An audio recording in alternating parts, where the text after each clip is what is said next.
ever forgotten your phone? When did you realize you had forgotten it? I'm guessing you didn't just smack your forehead and exclaim, "Damn!" At first of nothing, the realization probably didn't dawn on you spontaneously. More likely you reached for your phone, pawing your open pocket or handbag, and were momentarily confused by it not being there. Then you did a mental recap of the morning's events. Shit! In my case, my phone's alarm woke me up as normal, but I realized that the battery was lower than I had expected. It was a new phone, and it had this annoying habit of leaving applications running that drained the battery overnight. So I put it on to charge while I showered, instead of into my bag like normal. It was a momentary slip from the routine, but that was all it took. Once in the shower, my brain got back into the routine it follows every morning, and that was it. Forgotten. This wasn't just me being clumsy, as I later researched. This is a recognized brain function. Your brain doesn't work on just one level. It works on many. Like when you're walking somewhere, you think about your destination and avoiding hazards, but you don't think about keeping your legs moving properly. If you did, the entire world would turn into a massive, hilarious quap cosplay. I wasn't thinking about regulating my breathing. I was thinking whether I should grab coffee on the drive to work. I did. I wasn't thinking about moving my breakfast through my intestines. I was wondering whether I'd finish on time to pick up my daughter Emily from the nursery after work, or get stuck in yet another late fee. This is the thing. There's a level of your brain that just deals with routine, so that the rest of the brain can think about other things. Think about it. Think about your last commute. What do you actually remember? Probably little, if anything. Most common journeys blur into one. Recalling any one in particular is scientifically proven to be difficult. Do something often enough and it becomes routine. Keep doing it, and it stops being processed by the thinking bit of the brain and gets regulated to be part of the brain dedicated to dealing with routine. Your brain keeps doing it without you thinking about it. Soon, you think about your route to work as much as you do keeping your legs moving when you walk. Most people call it autopilot, but there's a danger there. If you have to break your routine, your ability to remember and account for the break is only as good as your ability to stop your brain from going into routine mode. My ability to remember my phone being on the counter is only as reliable as my ability to stop my brain entering morning routine mode, which would dictate that my phone is actually in my bag. But I didn't stop my brain from entering routine mode. I got in the shower as normal. Routine started. Exception forgotten.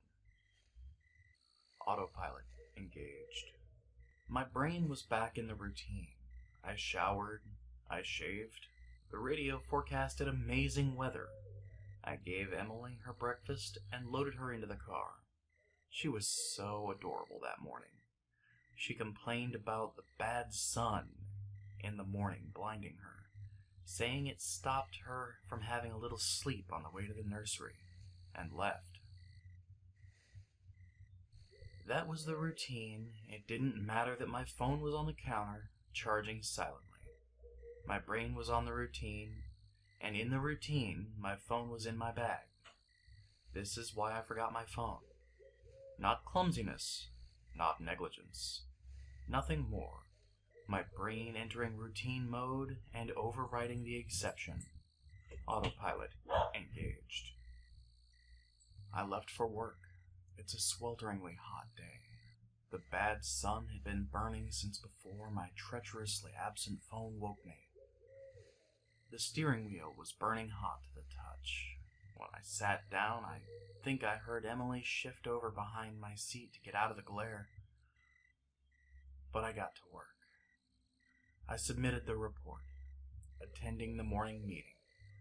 It's not until I took a quick coffee break and reached for my phone that the illusion shattered. I did a mental re-step. I remember the dying battery. I remembered putting it on to charge. I remembered leaving it there. My phone was on the counter. Autopilot disengaged. Again, there lies a danger until you have that moment, the moment you reach for your phone and shatter the illusion. That part of your brain is still in routine. It has no reason to question the facts of the routine. That's why it's a routine. The act of repetition. It's not as anyone could say, why didn't you remember your phone? Didn't it occur to you? How could you forget? You must be negligent.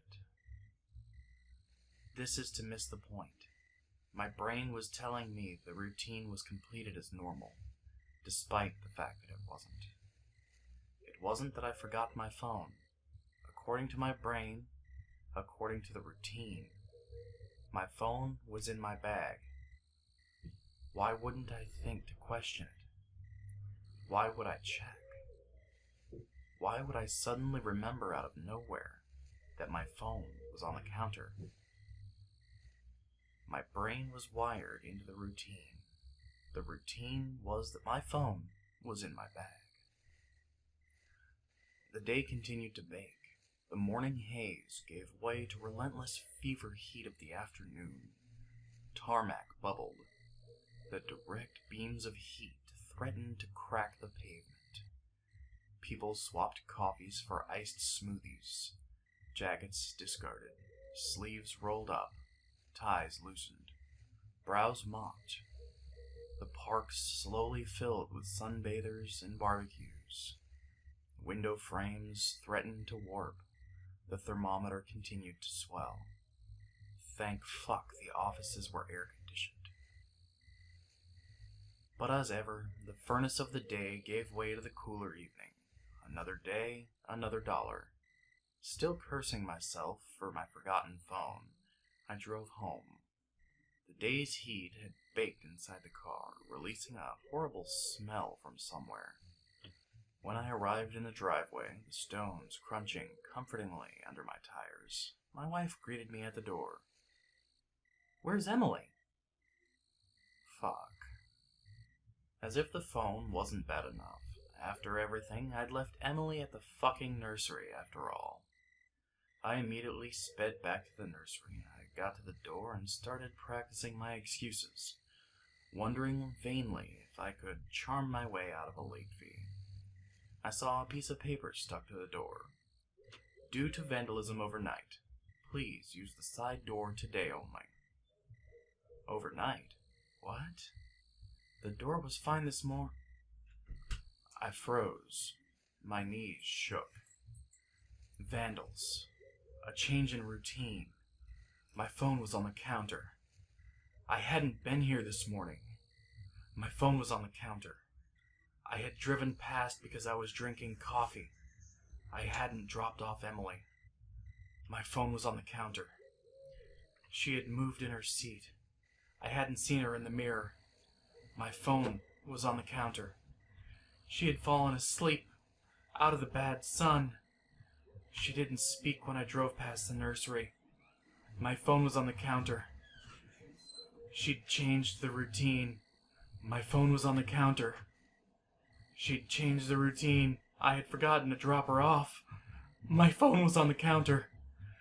9 hours. That car. Breaking sun. No air. No water. No power. No help. That heat. A steering wheel. Too hot to touch. That smell. I walked to the car door, numb. In shock. I opened the door. My phone was on the counter, and my daughter was dead. Autopilot. Disengaged.